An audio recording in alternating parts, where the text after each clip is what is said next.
Hey family, for today's wealth and wisdom conversation, I'm breaking down 7 money rules that I follow every month that keeps me out of debt. Make sure you subscribe, watch this episode all the way to the end, give it a thumbs up, check it out and let me know what you think.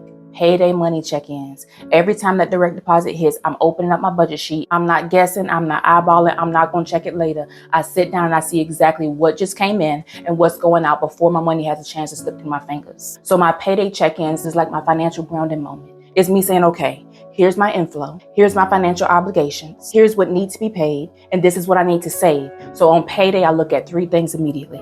Income accuracy.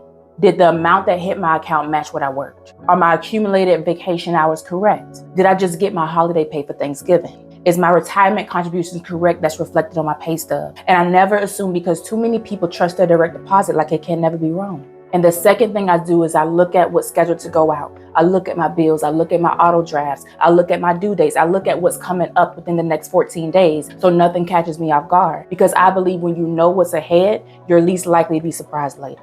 And the third thing that I do is I look at my plan and then I look at my reality.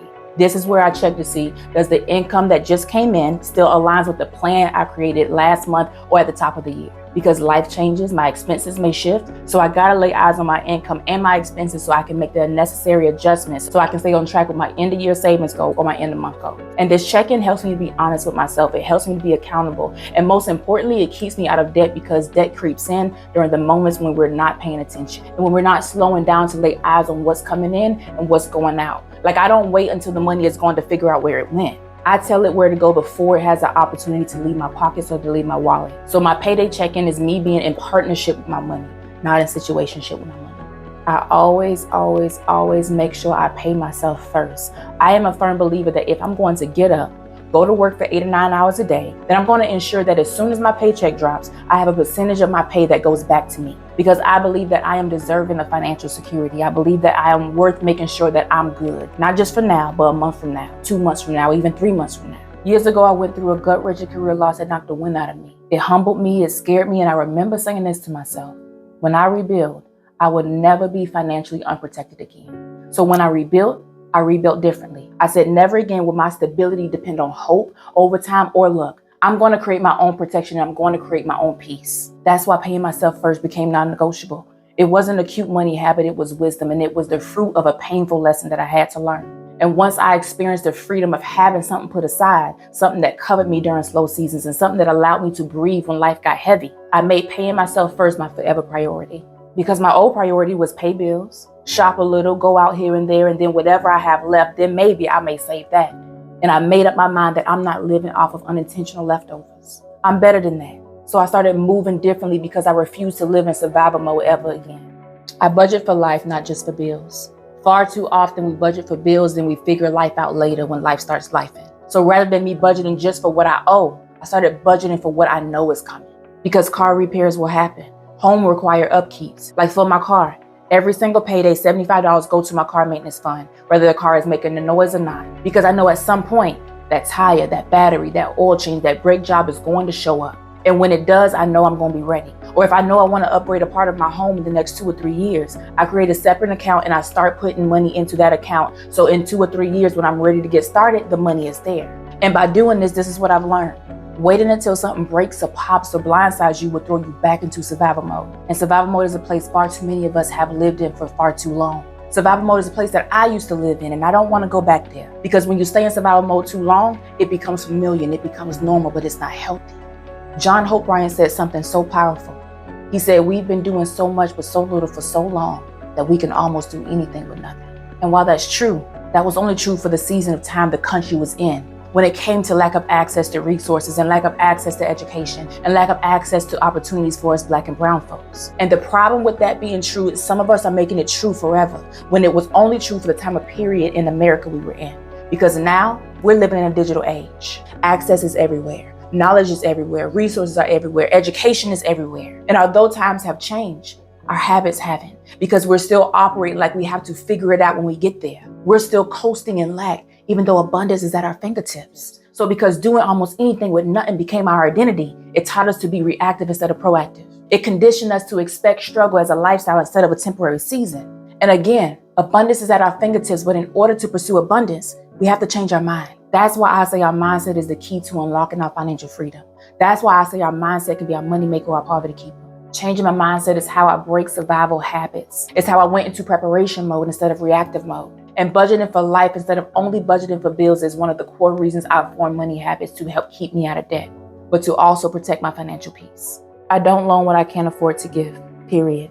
Anything that I have ever given was released without attachment, and it was released with no strings attached. If I can't afford to give it to you with an open palm, then I'm not giving it at all. If I can't release it without attachment, then I'm not releasing it at all. Because I believe every time you break your own boundary to help someone else, you teach them to expect it. And you also teach yourself not to consider yourself first. But every time you honor your boundary, you teach yourself that your goals matter, your stability matters, and your peace matters. So that's a habit that has kept me out of debt, and it's kept me focused, and it keeps my money in alignment with my purpose. Now, giving is beautiful, and helping is beautiful, and being generous is beautiful. But I'm not compromising my financial stability to give. It's just not up for debate. And in fact, it's a form of self-neglect, and I'm not doing it, not at this big age. I don't make money moves when I'm in high emotion. If I'm upset, if I'm overwhelmed, or even if I'm mentally drained. I don't make any money moves, especially large money moves. I pause, I settle down, and I postpone all decision makings so I can work through my emotions. Because that's important to me so I can make an informed decision, as opposed to making an emotional decision out of frustration or anger. Like when Hurricane Helene hit a couple of years ago, it caused significant unexpected damage to my home. I was in such shock. I was in high emotion because all I can think about was who would have imagined or even knew to plan for this level of devastation. And even as a financial wellness coach who reviews numbers every day, who crunch budgets every day and builds financial strategies for a living, I'm not exempt from being human. I'm not exempt from being in high emotion when devastation strikes and hit my home. During that time, I was in high emotion and I knew I was too upset to think logically, but I was self-aware enough to recognize it. Because when you're in high emotion, you rarely ever make the best, most effective decision for yourself. Because strong emotion increases your blind spots and they make you reactive. They push you to react to the pressure of the circumstance instead of responding to the reality of the circumstance. I review my pay stub every payday because accuracy is a money habit. And I work too doggone hard to hope that HR got it right. I work too hard to hope that technology didn't glitch and made an error. Because too many people are out here trusting their direct deposit when it shows up blindly, like the system can't make mistakes. And I've sat down with clients who were underpaid for months and didn't even know it. I've seen missing overtime hours that were never punched in, bonuses that didn't show up, incorrect benefit deductions or benefits that should have been applied, but the system never added them. I've seen tax withholding that were wrong for half of the year, pay rate updates that never went through, all because the employee wasn't reviewing their pay stub for accuracy. So my money rule is simple. If I work for it, I'm gonna make sure the math matches my labor. Because if I don't know what's happening with my income, then I can't budget right, I can't save right, I can't plan right, and it becomes a domino effect because everything becomes inconsistent. Not because I mismanaged my money, but because I never caught the mistakes before they became a problem. You see, financial stability isn't just about how much you earn. It's also what you don't lose because you are paying attention. So when I get paid, the first thing I do is open that pay stub to make sure that everything listed reflects my actual worth. Because there's nothing worse than realizing months later that money I needed and money I earned was slipping through the cracks all because I wasn't paying attention and I wasn't reviewing my pay stub. Listen, I don't compare my financial timeline to anyone else's because comparison is expensive and I refuse to stare too long at someone else's lane and I lose sight of my own. So just because they bought a bigger house, it doesn't mean that I'll never have one. Just because they updated their car doesn't mean that it's my time to update mine. I gotta move at my pace, not theirs. And when I move at my pace, I move with clarity instead of comparison, which helps me to stay committed to discipline so I won't become distracted and fall into the pressure of comparison. That's why this rule helps to keep me out of debt, because I honor my timeline, I honor my pace, and I honor my process because at the end of the day, I'd rather go slow and secure than fast, wrong, and financially unstable.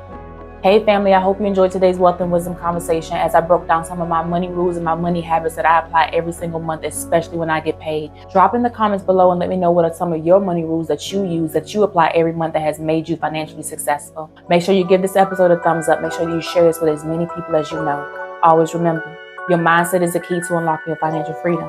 It's time to leave behind what's comfortable for what's possible. All we have is now, so start now. See you next week.